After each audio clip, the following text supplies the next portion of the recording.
जय श्री राधा रानी सरकार की, जय श्री कृष्ण भगवान की, जय श्री सिया राम जी भगवान की, जय श्रीमद् भागवत महापुराण की, जय सदगुरुदेव श्री बंसी वाले महाराज की। श्रीमद् भागवत महापुराण के 9वें स्कंध के 10वें, 11वें और 12वें अध्याय की कथा आज हम आपको सुनाने जा रहे हैं। इन अध्यायों के नाम हैं श्री राम अवतार की लीलाओं का वर्णन, सीता जी का परित्याग और लवकुश जन्म की कथा तथा श्री राम जी के पुत्र लवकुश के वंश की कथा का वर्णन।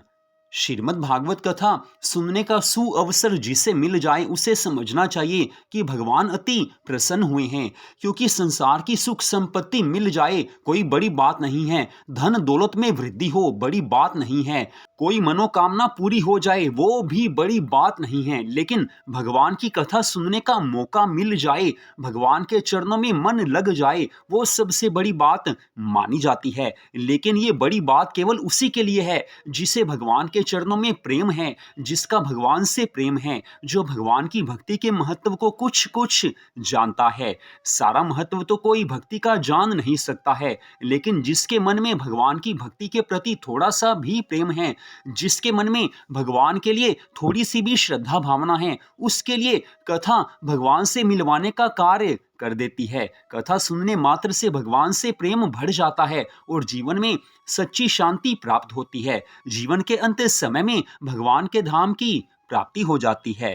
तो श्रीमद् भागवत महापुराण के 9वें स्कंद के 10वें अध्याय की कथा का वर्णन करते हुए श्री सुखदेव जी महाराज कहने लगे हैं कि हे राजा परीक्षित, राजा खटवांग के वंश में दशरथ नामक अत्यंत प्रतापी तथा तेजस्वी राजा हुए हैं। उन्होंने धर्मपूर्वक अयोध्यापुरी में राज्य किया है। उनकी 3 रानियां थी, कौशल्या, सुमित्रा तथा कैकेयी। कौशल्या के गर्भ से श्री हरि विष्णु भगवान जी ने श्री रामचंद्र रूप में अवतार लिया तथा कैकेयी के गर्भ से भरत जी और सुमित्रा से शेषावतार लक्ष्मण तथा शत्रुघ्न का जन्म हुआ है। जिन दशरथ नंदन भगवान श्री रामचंद्र जी ने अपनी बाल्यावस्था में मारीच तथा सुबाहु आदि राक्षसों को मारकर विश्वामित्र ऋषि के यज्ञ की रक्षा की। उन्होंने अपने गुरु विश्वामित्र के साथ अपने भाई लक्ष्मण सहित जनकपुर में जाकर भगवान श्री शिव जी के धनुष को बिना किसी श्रम के तोड़कर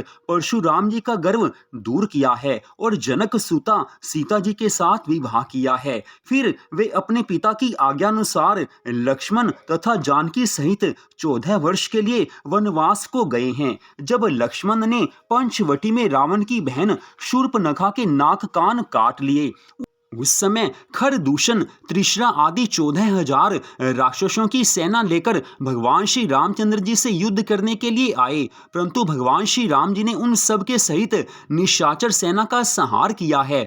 शूर्पणखा के रोने पर तथा खरदूषण का बदला लेने को दुष्ट रावण ने यति का वेश बनाया है और माता सीता का हरण किया है। तब मार्ग में भक्त राज जटायु ने रावण से युद्ध किया, परंतु रावण के हाथों से वह घायल अवस्था को प्राप्त हुए हैं और रावण सीता जी को लंकापुरी में ले गया है। तब भगवान श्री राम जी माया मृग बने मारीच को मारकर अपने स्थान पर लौट आए हैं और वहां सीता को नहीं पाया तो वे अनेक प्रकार से विलाप करने लगे हैं। भगवान लीला करते हैं। सीता जी को ढूंढते हुए जब वे जटायु के पास आए तब उन्हें ज्ञात हुआ कि लंकापति रावण सीता जी को हर कर ले गया है। भगवान श्री रामचंद्र जी महाराज ने जटायु का दाह संस्कार अपने हाथों से किया है, उन्हें अपने परम धाम को भेजा है। हमेशा के लिए उन्हें भगवान का धाम मिला है। फिर उन्होंने सुग्रीव से मित्रता की है। सुग्रीव ने अपने दूत वानरों को सीता जी की खोज लगाने के लिए भेजा है। उनमें से हनुमान जी महाराज ने लंका में पहुंचकर माता सीता का पता लगाया है। वहां से लंकापुरी को जलाकर वह भगवान श्री राम जी के पास लौट आए हैं और भगवान श्री राम जी को माता सीता के समाचार सुनाए हैं।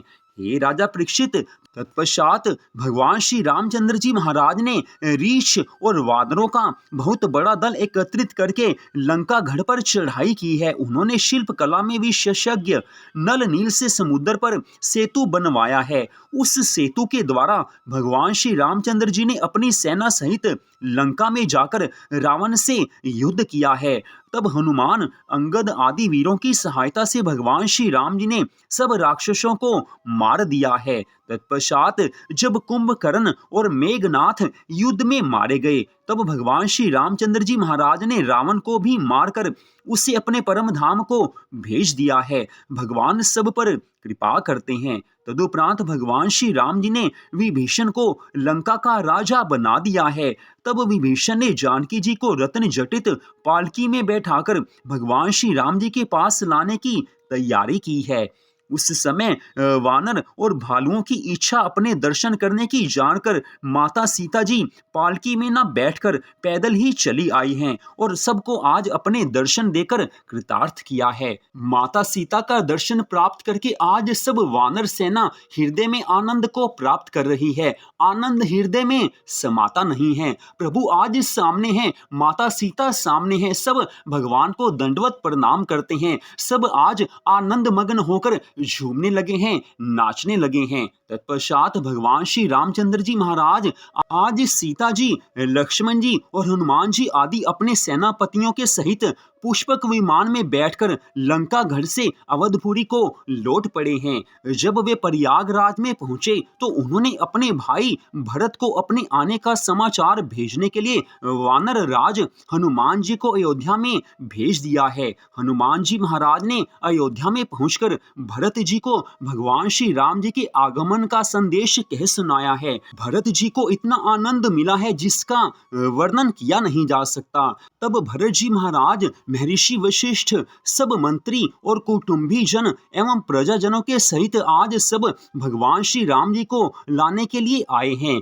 तब भगवान श्री रामचंद्र जी महाराज जी ने सर्वप्रथम कुल गुरु वशिष्ठ जी के चरणों को स्पर्श किया है, उन्हें दंडवत प्रणाम किया है। फिर अपने भाई भरत, शत्रुघ्न आदि को हृदय से लगाकर मिले हैं। तदुपरांत राजभवन में जाकर आज भगवान श्री रामचंद्र जी महाराज ने अपनी माताओं के चरण स्पर्श किए हैं। इस प्रकार सबसे भेंट करके अपने कुल गुरु वशिष्ठ जी की आज्ञा से वे शुभ मुहूर्त में राज सिंहासन पर विराजमान हुए हैं। उस समय त्रेता युग था, लेकिन भगवान श्री रामचंद्र जी के न्याय उचित धर्म के कारण सतयुग का आभास होता था। इस कारण भगवान श्री राम जी के राज्य काल को धर्म राज्य अथवा राम राज्य कहा गया है। तत्पश्चात 11वें अध्याय में श्री सुखदेव जी महाराज कहने लगे हैं कि हे राजा परीक्षित, राज सिंहासन पर विराजमान होने के बाद भगवान श्री रामचंद्र जी महाराज ने संसार में धर्म का प्रसार करने के लिए अनेकों यज्ञ किए हैं। उन्होंने राज्य की आमदनी की बहुत सी संपत्ति,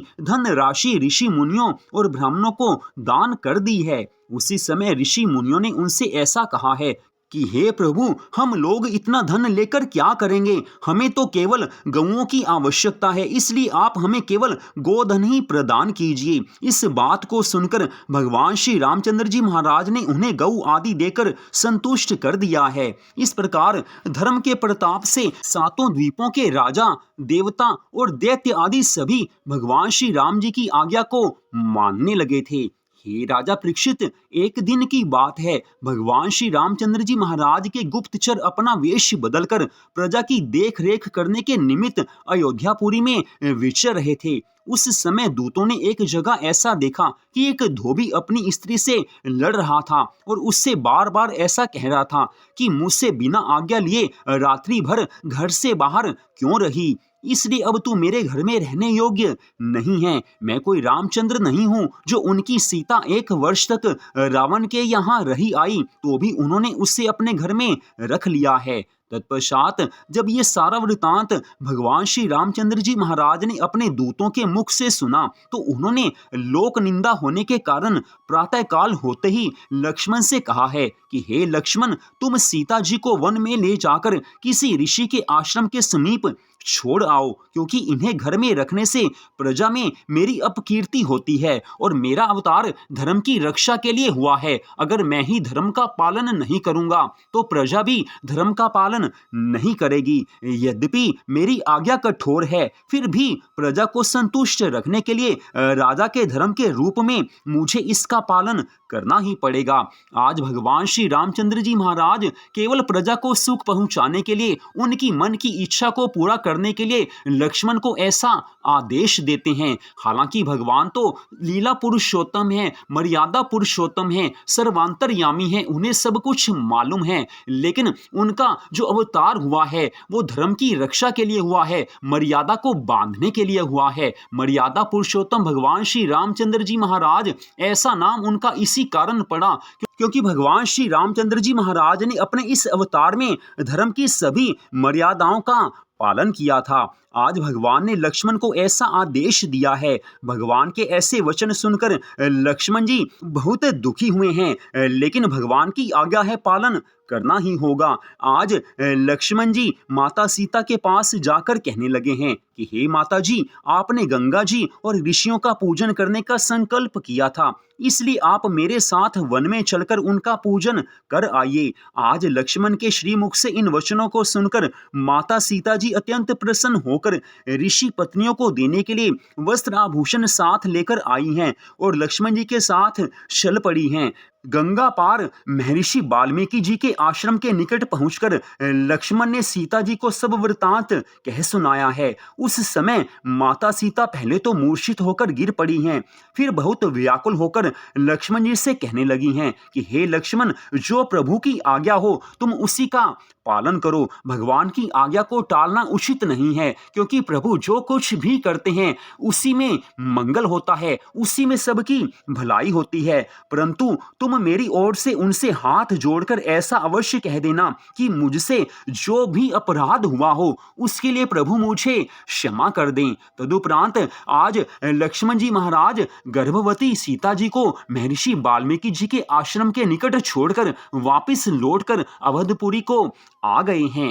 हे राजा परीक्षित, जब सीता जी अकेली वन में विलाप कर रही थी, तभी उसी समय महर्षि वाल्मीकि जी के शिष्य उन्हें अपने आश्रम पर ले गए हैं। तत्पश्चात कुछ समय बाद सीता जी ने लवकुश नामक दो अत्यंत सुंदर, तेजस्वी और महाशूरवीर प्रतापी बालकों को जन्म दिया है। तत्पश्चात अश्वमेध यज्ञ करते समय जब मर्यादा पुरुषोत्तम भगवान श्री रामचंद्र जी महाराज ने सीता जी को पुनः अयोध्यापुरी बुलाया, तो वे उस समय लवकुश को उन्हें सौंपकर स्वयं पृथ्वी में समा गई हैं। तब सीता जी का पृथ्वी प्रवेश देखकर भगवान श्री रामचंद्र जी महाराज ने बहुत विलाप किया है। भगवान लीला पुरुषोत्तम हैं, लीला करते हैं। वैसे तो भगवान को पता था कि माता सीता को धरती में ही समाना है, क्योंकि ये भी भगवान की लीला का एक अंग था, लेकिन भगवान सबको दिखाने के लिए आज विलाप करते हैं। भगवान मनुष्य रूप में अवतार लेते हैं तो उस समय साधारण मनुष्य जैसा सब व्यवहार करते हैं। आज भगवान रो रहे हैं, भगवान की आंखों से अश्रुपात हो रहा है। तत्पश्चात अपने आप को उन्होंने संभाला है, धर्म पूर्वक प्रजा का पालन करने लगे हैं, संयम नियम करते हुए यज्ञ आदि करते रहे हैं। भगवान श्री रामचंद्र जी महाराज ने 11,000 वर्ष तक अयोध्या का राज्य किया है। तदुपरांत भगवान श्री रामचंद्र जी महाराज ने उत्तर दिशा का राज्य भरत को, पश्चिम दिशा का राज्य शत्रुघ्न को और पूर्व दिशा का राज्य लक्ष्मण जी को दे दिया है। भगवान श्री रामचंद्र जी के राज्य में कोई भी प्राणी दुखी नहीं था। अंत समय में अपने पुत्रों को अयोध्या का राज्य सौंपकर भगवान श्री रामचंद्र जी महाराज अपने परम धाम को चल पड़े हैं। वे अपने साथ सभी अयोध्या वासियों को शरीर सहित विमान में बैठाकर अपने परम धाम को ले गए थे। भगवान श्री रामचंद्र जी महाराज का नाम जपकर करोड़ों प्राणी संसार सागर से पार हो चुके हैं। वे अपने नेत्रों की भ्रकुटी मात्र से ही समस्त लोगों का संहार करने की सामर्थ्य रखते थे, लेकिन भगवान श्री रामचंद्र जी महाराज ने संसारिक प्राणियों को अपनी लीलाओं को दिखाने के निमित्त ही श्री राम रूप में अवतार लिया था। उन भगवान का यह मंगलमय राम नाम लेने से ही प्राणी के जन्मों जन्मों के पाप नष्ट हो जाते हैं और उन्हें उत्तम लोक की प्राप्ति होती है। जो मनुष्य श्रद्धा भावना से भगवान जी के नाम का जाप करते हैं, राम इस नाम का जो कोई भी प्रतिदिन जाप करता है उससे भगवान की कृपा मिलती है। तत्पश्चात 12वें अध्याय की कथा में श्री सुखदेव जी महाराज कहने लगे हैं कि हे राजा परीक्षित, कुश के वंश में अतिथि, पुंडरीक, सुदास आदि राजाओं के बाद मरु नामक एक बहुत यशस्वी राजा पैदा हुआ था। वह राजा अभी तक उत्तर दिशा के कलाप नामक नगर में बैठा हुआ श्री हरि के लिए तप कर रहा है, भगवान की प्रसन्नता प्राप्त करने के लिए तपस्या कर रहा है। कलयुग के अंत समय में पुनः उसी के द्वारा सूर्यवंश की उत्पत्ति होगी। राजा मरु के वंश में वृहद्वल नामक एक महान प्रतापी राजा उत्पन्न हुआ, जिसे तुम्हारे पितामह भीमसेन ने महाभारत के युद्ध में मारा था। राजा इक्ष्वाकु के वंश में इतने राजा हो चुके हैं। अब जो आगे उनके वंश में होंगे उनके नाम सुनो। वृहद्वल के वंश में सहदेव और सुमंत आदि कई प्रतापी राजा होंगे और संसार में उनका राज्य कई पीढ़ियों तक चलेगा। हे राजा परीक्षित, कलयुग में भी सूर्य वंशियों का शासन रहेगा और उनका वंश सबसे श्रेष्ठ होगा। तो यहीं पर आज की इस परम सुंदर कथा का विश्राम होता है। मर्यादा पुरुषोत्तम भगवान श्री रामचंद्र जी की इस कथा को जो भी श्रद्धा भावना से सुनता है उसे भगवान से प्रेम हो जाता है, उसे भगवान की कृपा मिलती है। भगवान की कथाओं को सुनने मात्र से मनुष्य के पिछले सभी जन्मों के पापों का नाश हो जाता है, उसे भगवान से प्रेम हो जाता है और जीवन के अंत समय में वह भगवान के धाम को प्राप्त हो जाता है। तो आज की इस परम सुंदर कथा को आपने सुना, आप सबका हार्दिक धन्यवाद। जय श्री राधा रानी सरकार की, जय श्री कृष्ण भगवान की, जय श्री सिया राम जी भगवान की, जय श्रीमद् भागवत महापुराण की, जय सदगुरुदेव श्री बंसी वाले महाराज की। जय जय श्री राधे, जय जय श्री राधे, जय जय श्री राधे श्याम।